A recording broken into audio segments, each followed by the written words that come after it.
Hello, Alan. This is Jeff, the garage guy. Came up with a second plan for you. It should give you an idea. It should answer some of the questions you had, give us some new options. Maybe we can take some and leave some. We'll see where it goes.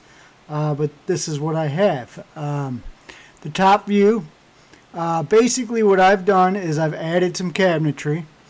I didn't want to just add cabinetry on top of the cabinetry you already had. Necessarily, because I don't want to fill up your garage completely with cabinetry, because you do need space outside of cabinetry in my opinion. So what I've done was I've reconfigured a couple of things, and I did add two cabinets on the back wall, and I did add a cabinet here. Those are the ones I kind of added. The rest I changed a little bit. Let's take a look at that. Well, first let's talk about the back wall. What I did here is it's kind of neat. These cabinets are a lot higher than normal. They're also 16 inches deep instead of 12 inches deep, which will be real nice because you'll have stuff that fits in a 24-inch deep cabinet. You'll have stuff that fits in a 12-inch deep cabinet. Inevitably, you'll have stuff that would be more at home in a 16-inch cabinet. So that'll take care of that. I put them real high up in the air.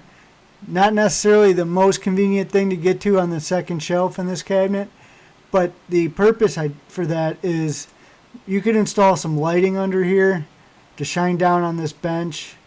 Also, you'll have a lot more room to work if you put something taller in nature here. And if you want to hang tools on the store wall below, you'll have a lot more room to hang tools that might hang down a little bit, for instance, a wrench or something like that. It tends to get a little bit tight over here with the normal height. I mean, wrenches are okay, but there's tools that, it gets a little tighter. So I think you'll enjoy having the extra space there. Let's take a look at the right wall and see what I've done there. Before I had two cabinets here, and I had a much bigger workbench. What I did was I reduced the size of the workbench, increased the size of the large cabinets for storage. I was able to do this without having a large impact on the price of that area in the garage. I didn't calculate it individually, but I wouldn't be surprised if it was somewhat the same price as the old system. You just have less counter, less store wall, less individual small cabinets, and more large cabinets. So this does have more storage in approximately the same amount of space. Let's talk about this cabinet in the right. I also added a cabinet here. There's not a ton of room for a cabinet. I made it 22 inches wide, 12 inches deep. I'd have to double measure before I could even assume that this would fit, but I think the door swing should miss the garage door rail, but I'd want to double check that. If I could talk you out of any of these cabinets, I would talk you out of this cabinet here.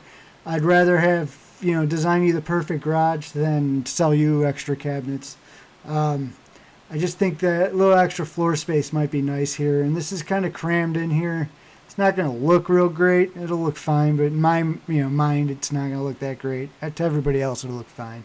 I just think the space might be more valuable for other things. So let's take a look at what I've done for pricing here. All right, so what I've got here is a price for the cabinetry. And on your printable version of this, you'll see the cost of the cabinets. You can compare it to the cost on Plan 1.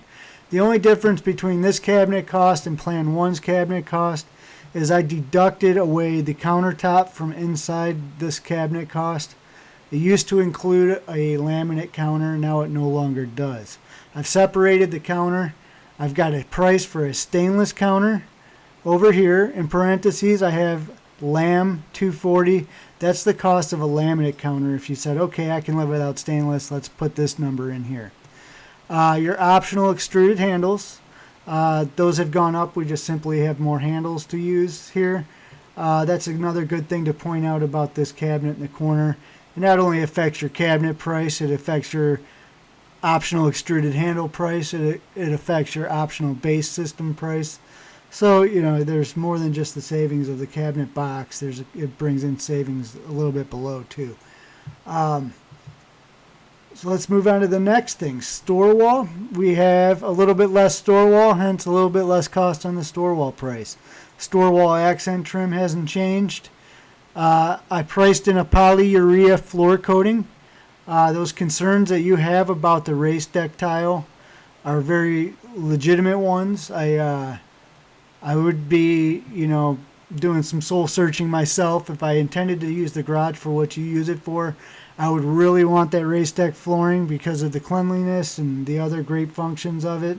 But knowing that I'm going to work on cars, I'd really have to consider whether or not that's worth it to possibly lose a cotter pin or a small screw or have to kneel down on that floor. So I'm really on the fence. I think a real safe bet is the polyurea floor coating. It's a great floor coating. It comes clean really well. Unless you have some real strong urge to, have that race deck, and you're going to have to pay the price a little bit for that race deck, whereas the polyurea floor coating, it's going to work no matter what. One thing to point out about a polyurea floor coating, it requires more cleaning, requires a hose more often. So I would really consider getting rid of these bases underneath your cabinets and just taking that option and throwing it right out the window. Because this way we can really mop your floor. You don't have to worry about getting the base trim dirty and all that. Technically the bases get all the wood up off the floor, and you do have PVC trim around it. So the water of washing your floor is not going to hurt it, but it's going to make the trim, the PVC trim, start to look kind of nasty. So it's kind of nicer, in my opinion, with the floor coating to do raised up cabinets. All right, we have paint and chair rail. It's just like the last plan. You got my number. It was $1,000 to paint. Apply the chair rail, two-tone paint. I think that'll look real sharp, but that's an option for you there. And then we have our, what I'm calling now, our stainless fold-down workbench. Parentheses, laminate. This is the cost of the workbench that the workbench was, previously with a laminate top, and now your new price is going to show what that would cost with a stainless top. Stainless tops will look real good. They're real nice. It's just up to you whether or not you can justify the cost. And then I came up with my total here, and I applied a discount to it, came up with a nice round number for you, and that's the cost of Plan 2. If you have any questions, or if I missed anything, I kind of tried to rush through this morning. Between 6 and 8 a.m. before I had to leave for a job. So hopefully I didn't miss too much. But I look forward to getting your feedback, and let's see where we want to go from here. Thanks, Alan. Talk to you soon.